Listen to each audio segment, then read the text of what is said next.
Welcome to a Foxy Tech Tips tutorial on deleting all WhatsApp photos on Android.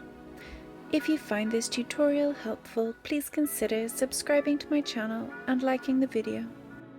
Open the Gallery app on your phone. In Gallery, tap on Albums at the bottom.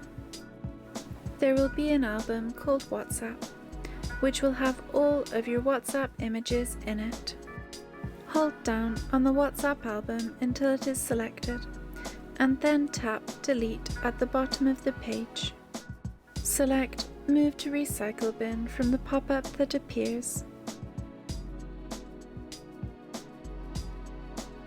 All of your WhatsApp photos will be deleted.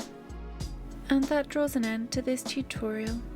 Please like the video if you found it helpful and subscribe to Foxy Tech Tips for more WhatsApp tips and tricks.